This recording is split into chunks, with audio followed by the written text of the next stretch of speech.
السلام علیکم۔ مزید ناولز کے لیے ہمارے چینل کو سبسکرائب کر لیں۔ یہ لو اور چلی جاؤ یہاں سے، آج کے بعد اپنی صورت نہ دکھانا مجھے، میں مر بھی جاؤں تو اس گھر کی دہلیز پر پاؤں نہ رکھنا، میں سمجھ لوں گا میری کوئی بیٹی ہی نہیں تھی۔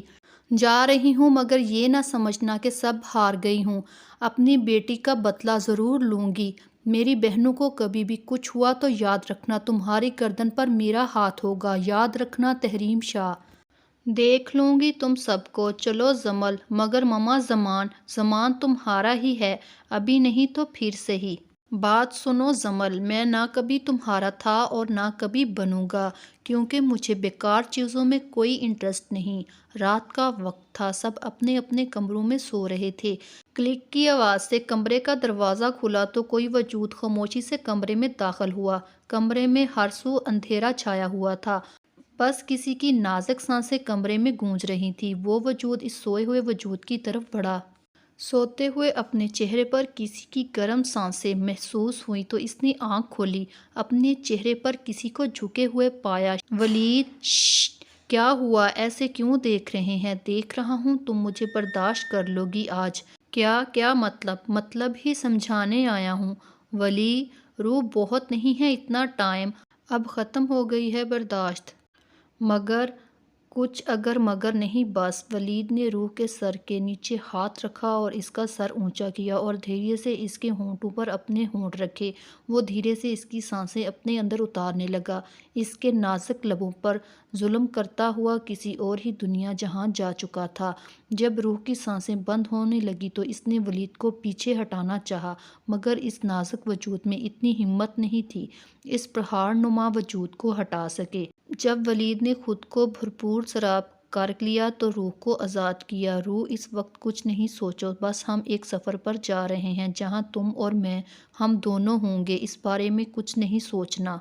وہ مدہوش سا ہو کر اس کے سینے پر جھکا اور اس کے دل کے مقام پر لب رکھ دیے، اسے مزید بے بس کر رہا تھا۔ روح کی جان نکل رہی تھی اس کے ہونٹ اپنے سینے پر محسوس کر کے، وہ اس کے پور پور پر شدت لٹا رہا تھا۔ آج روح کو اندازہ ہو چکا تھا اب اس کی قید سے نکلنا ناممکن ہے، اس لیے بغیر مذمت کے خود کو اس کے حوالے کر دیا۔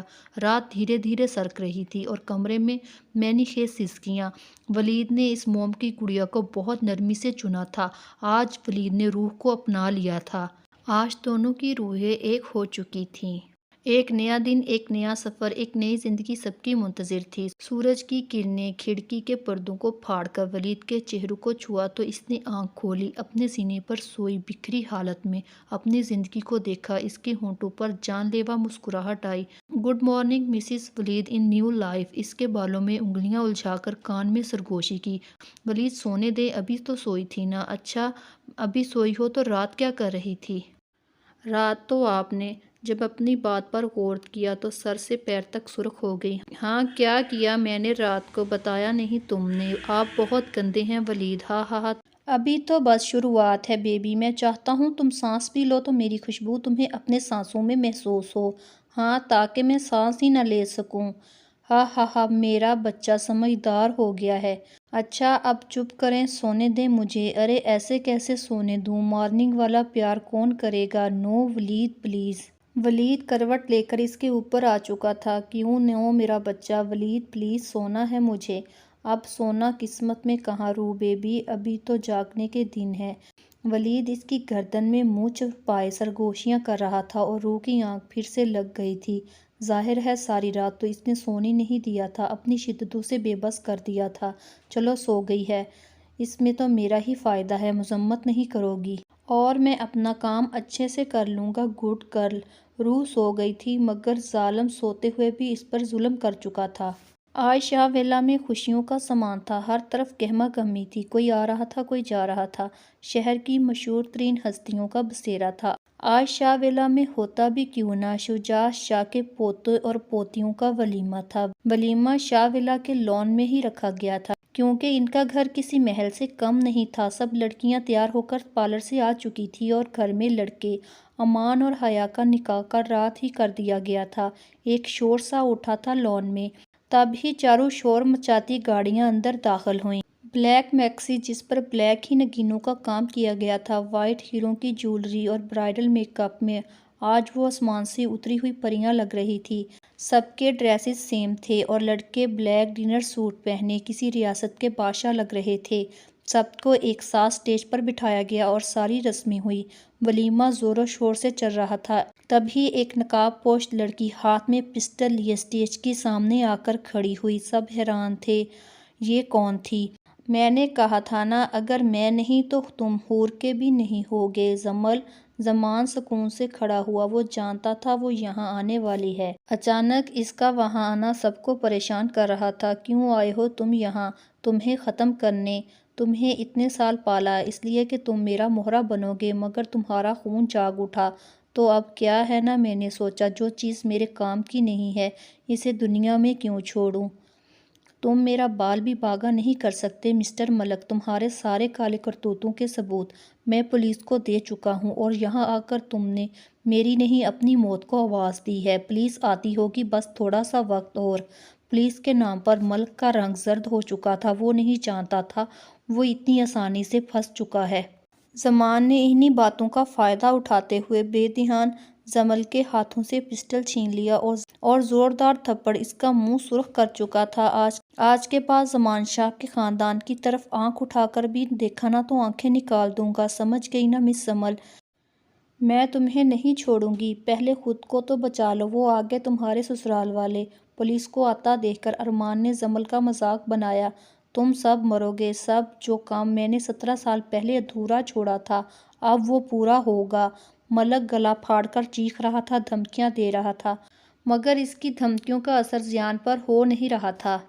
پولیس لے جا چکی تھی ان دونوں کو، برائی کے بادل چھٹ چکے تھے ہمیشہ کے لیے، اب صرف خوشیوں کا سامان تھا۔ ولیمہ پورے ہائی لیول پر ہو چکا تھا۔ سب دلہنوں کو ان کے کمرے میں بھیج دیا گیا تھا جہاں وہ اپنے مزاجی خدا کی سیج سجائے بیٹھی تھیں۔ رات کا 1 بج رہا تھا جب امبر بیٹھ کر تھک چکی تھی۔ وہ دھیرے سے دروازہ کھول کر اندر داخل ہوا، دروازے کو لاک کر دیا۔ امبر کے دل کی دھڑکنیں تیز ہو گئی اسے اپنی جانب بڑھتا دیکھ کر۔ وہ جیسے جیسے نزدیک آتا جا رہا تھا امبر کے دل میں طوفان اٹھ رہے تھے۔ زیان کوٹ اتار کر پاکٹ سے کیز، کارڈ اور موبائل وغیرہ نکال کر سکون سے امبر کے پاس بیڈ پر بیٹھ گیا۔ اس کے ٹھنڈے کپکپاتے ہاتھ اپنے ہاتھ میں لے لیے امبر جذبوں سے چور لہجے میں پکارا تو امبر کے دل کی ایک بیٹ مس ہوئی۔ جی جی جی، بہت خوبصورت لگ رہی ہو، کسی پری کی جیسی۔ وہ اس کے ہاتھ اپنے لبوں تک لایا اور دہکتے ہوئے لب اس کے ہاتھ پر رکھے۔ اس کے ہونٹوں کا لمس پاتے امبر کو لگا جیسے کسی نے لاوا ڈیل دیا ہو اس کے ہاتھوں پر۔ زیان، زیان، آپ کے ہونٹ اتنے گرم کیوں ہیں؟ کیونکہ وہ تمہارے ہونٹوں کو چھونا چاہتے ہیں۔ ان میں آگ لگی ہوئی ہے جو صرف تمہارے ہونٹوں سے بجھے گی۔ جانتی ہو یہ تمہاری دوری کی تپش ہے، مگر یہ صرف آج تک کی تھی۔ اب سے میں تمہیں خود میں سنبھالوں گا امبر، قید کر لوں گا خود میں ہمیشہ کے لیے۔ وہ اس کی آنکھوں میں آنکھیں گاڑے مسلسل اسے ڈرنے پر مجبور کر رہا تھا۔ جھٹکے سے اسے اپنے اوپر گرایا، ایک ہاتھ اس کی کمر میں ڈال کر اسے سوچے سمجھنے کے موقع دیے بغیر ہی اس کے ہونٹوں کو اپنی دست میں لے لیا اور ہولے ہولے اس کی سانسیں اپنے اندر اتار رہا تھا۔ آج اس کے عمل میں شدت نہیں تھی بلکہ نرمی تھی۔ وہ دھیرے سے پیچھے ہٹا اور اس کی گردن پر سلگتے لب رکھ لیے۔ مجھے ڈر لگ رہا ہے، جب ڈر لگے میرا سینہ میسر ہے، لپٹ جانا، سارا ڈر اپنے اندر اتار لوں گا۔ وہ اس کے کانوں میں سرگوشیاں کرتا کب اس کی میکسی کی زپ کھول چکا امبر کو پتہ ہی نہیں لگا۔ اس کی جان ہوا ہوئی جب شرٹ اس کے کندھوں سے نیچے سرک رہی تھی۔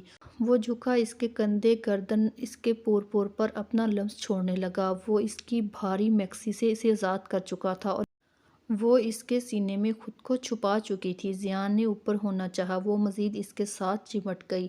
میں نے تمہیں دیکھا ہوا ہے پہلے بھی، تو کیوں چھپ رہی ہو میری جان مجھ سے؟ وہ اوپر ہوا تو اس کی نظریں اس کے شفاف پیٹ، بازو اور سینے پر گئی تو وہ مزید بہکنے لگا، مگر جلدی خود کو کمپوز کر گیا۔